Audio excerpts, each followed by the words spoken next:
Hey guys, welcome back. Wow, look at me making back-to-back videos. Good job, Sushi. Good job. Also, thank you guys for all the comments. You guys seem to really like these short 2 cents videos where we discuss all sorts of things. So I hope you guys are hungry for more today because we are talking about food. More specifically, a certain food blogger, Seth Liu. Seth Liu?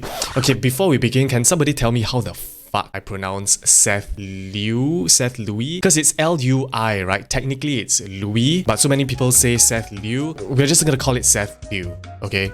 As many of you know, Seth Liu is a popular media company that is known for writing food review articles online. But more on that later. I just want to say that right now we live in a society where the current zeitgeist is determined by gym attire wearing influencers with their swanky new DSLRs and heavily sponsored media outlets dictating what's good, what's new, what's hot, what's fresh. If you have a following online, you have power, you have a voice, right? You have the ability to sway a crowd in your favor or destroy someone's reputation, which is the topic of today's discussion because recently media outlet Seth Liu has been accused of cyberbullying after trying the worst rated lor mee stall in Singapore. You know, those challenges that have been pretty popular recently where people visit the worst rated restaurant in the city or overnight in the worst rated hotel in Singapore. You won't believe what we found. So this writer from Seth Liu paid a visit to the worst rated lor mee stall in Singapore. I don't know how she found this topic. It's so specific, like worst rated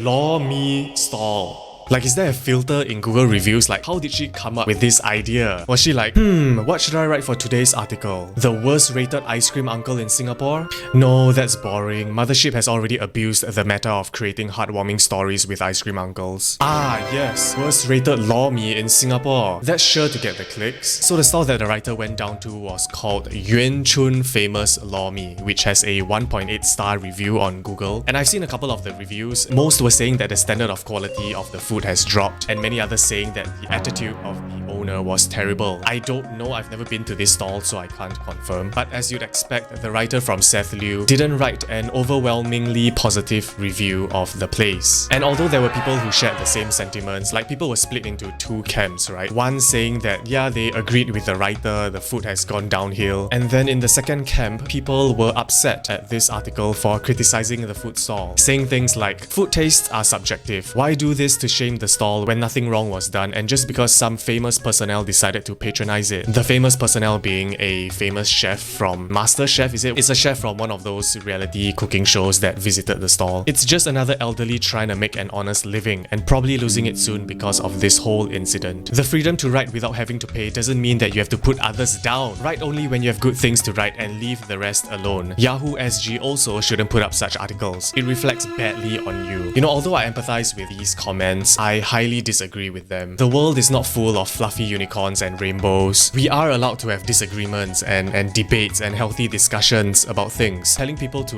write only when you have good things to write is just like YouTube removing the dislike button. Criticisms allow reflections to take place to make things better. If you're so afraid of criticisms, then don't make shitty things. In fact, I'd be suspicious if a food blogger had nothing bad to say about all the stalls that he or she has visited, and every article is just waxing lyrical about every food place that he or she has tried. I'd rather a food blogger tell me his or her honest opinion about the food than to sugarcoat it. Although in this case, the honest opinion may be skewed because the writer may or may not have seen the already poor 1.8 star review on Google, but that's impossible to determine. And I've read the article. To me, it sounded perfectly fine. The writer wasn't trying to sensationalize anything. She was just describing what she observed, like, you know, the gravy not being thick enough or the unusually small pieces of meat that she had in the bowl. You know, the usual food review jargon. And it's not like Ergotune had an already high average rating of 4 stars and this writer from Seth Liu was trying to tear down its reputation by posting an overly exaggerated sensationalized piece, you know, calling it the worst rated lor mee stall. It technically already was the worst rated lor mee stall according to the Google reviews. To me, the article was just reflecting the current sentiment of the stall's patrons. People were already unhappy with the food and service of Ergotune, and the Seth Liu writer just documented it. So Seth Liu then issued a public statement talking about this whole incident, largely referring to an anonymous user who defended Yuanchun Lawmi on Instagram. This anonymous Instagram account basically started tagging the media outlet Seth Liu, along with tagging the writer's personal Instagram, calling them out for cyberbullying. Seth Liu doubled down on their take, defending their writer. But the most interesting thing from this public statement was this. On this particular situation, I think it's ironic that Instagram user Freedy Umami is calling our publication a cyberbully while simultaneously using an anonymous nickname with no clear identity to call out our writer by tagging her personal Instagram account publicly. What does that make him then? Oof. Like I said, to me this article didn't seem like intentional cyberbullying. It appeared to be,